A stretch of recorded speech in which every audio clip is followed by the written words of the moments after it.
주목하고 있었느냐 하면은 이렇게 왔다는데 주목을 한 거예요. 이게 그 다음에 이때와 이때의 차이는요, 이 상승의 속성이 어마어마하게 차이가 있습니다. 뭐냐면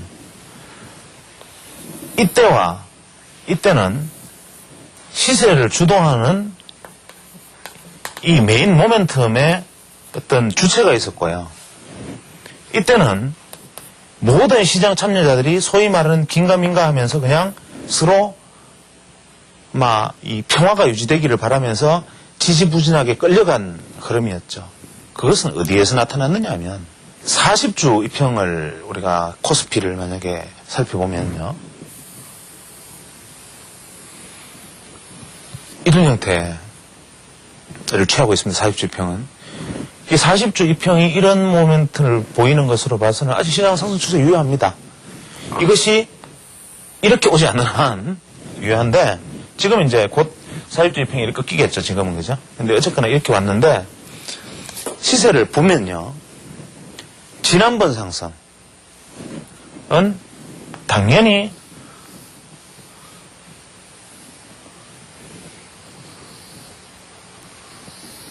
이런 형태의 상승과 하락을 보였어요. 이게 정상적인 것이죠. 이격을 확대시켜 나가면서, 이 40주 이평과 이격을 확대시켜 나가면서 시장은, 그러니까 한번 얘기했잖아요. 이격을 같은 고점을 돌파시키더라도 이격을 확장시키는 국면은 계속적으로 추동력을 받는 국면이라, 이격이 확대되는 가는 국면. 여기서는 여기에 주목한 사람은 아무도 없었을 겁니다. 그러니까 이번 상승은 거의 대부분 40주 이평이 올라온 순간부터 이렇게 진행했어요. 무슨 말이냐면 한 번도 이격을 확대시키지 않고 그대로 왔다는 거죠. 이 말은 무엇이냐면 이것을 끌어올린 추동력을 가진 이 에너지가 이 끝까지 지배했다는 겁니다. 원래 이게 정상적인 상승 파동이라면 이런 형태로 보였었어야 된다 이거죠. 이것은 뭐냐면 살아있어도 죽은 거예요. 이거는 뭐냐면 이것은 곧 변동성이 극도로 축소되어 있음을 의미하는 것이고, 아까 말씀드렸다시피 서로 의견이 아무도 자기 주장을 강하게 내세울 수 있는 상황은 아니었다. 쉽게 말하면 매수자는 매수자대로, 매도자는 매도자대로 자기 행위에 확신이 없었어요. 그저 시장의 평화를 위해서 그 안에서 그냥 가고 있었을 뿐이죠. 장기 차트라 보면. 그러면 우리는 장기 차트에서 어떻게 생각했냐면은 이미 이것이 이 40주 이평선을 넘어서는 포인트가 아마 대충 한 600 얼마 정도 됐을 것 같은데, 이 600 얼마를 넘어서는 순간부터 이까지 왔을 때는 이미 이것은 이것에 대한 하나의 반작용, 여운, 그냥 이거 상승과 하락에 대한 일종의 몸부림 이런 거였지, 이 자체가 하나의 새로운 파동은 아니었다.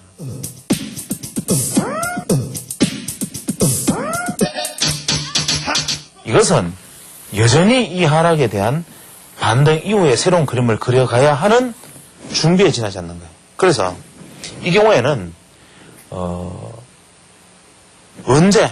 때가 언제일까 뿐이지, 높아지면 높아질수록 짱때는 손오공에 여의봉이 요만했는데 여의봉을 쭉 이렇게 길게 가면 끝이 무거워지면서 꺾일 수밖에 없는데, 그거 잡고 있다 놓는 순간이 바로 폭락하는 순간이죠. 그러나 다만 오버한 것은 저도 좀 오버한 것은, 보통 그렇게 넘어갈 때 그래도 매물을 올라갔던 평균 매수 단가 때문에 어느 정도 이 후발주자에게 물량이 넘어가야 되기 때문에 대부분 이런 형태를 취한다, 이런 것을 의미하는 것이죠. 근데 그만큼의 여력조차도 그때는 없었던 거죠. 왜냐하면 매수 여력조차도 힘에 붙였던 거죠. 왜냐, 이렇게 되면 이 단가에서 벌써 매수를 했던 것들은 이 전체 평균 매수 단가가 이미 많이 높아져 버리기 때문에 이렇게 올라오면, 이렇게 올라와야 매수해서 매수 단가가 생각보다 낮은데, 이격이 없이 올라가 버리면 매수 단가가 높아지기 때문에 현물 기준으로 치면은 그것을 끌어온 매수 단가가 너무 높아져요. 그러니까 상승의 한계에 왜 우일 혼자서 죽어도 이건 살 수 없는 환경에 접어져 있는 수급을 여실히 보여주는 것이었죠. 그러면 여기서 다시 한번 정리하면 핵심은 이거였죠. 이거.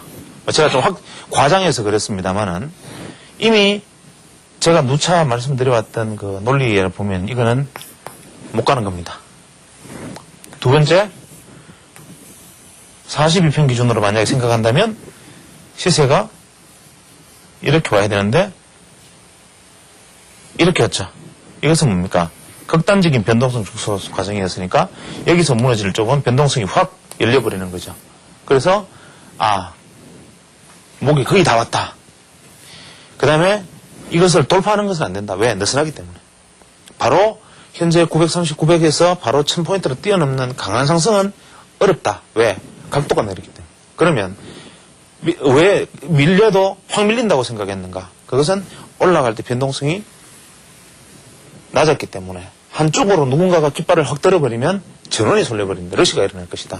그래서 변동성은 극단적으로 확대될 것이다. 그래서 이미 930포인트 정도 도달했을 때는 하방향 내지는 상방향 어떤 쪽이든지 터지면 강력한 변동성을 폭발하기 때문에 잘못하면 크게 다친다. 특히 매도 플레이는 특히 매도 전략 하면 죽는다.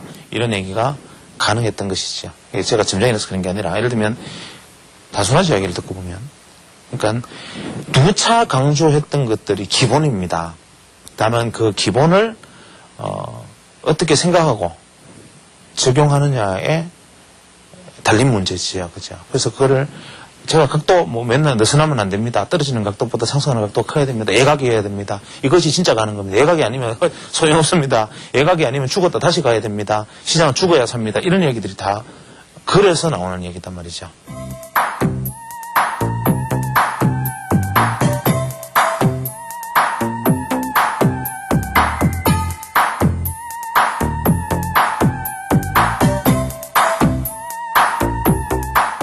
그러니까 큰 거를 보고 있으면 그 시점에 다 왔다.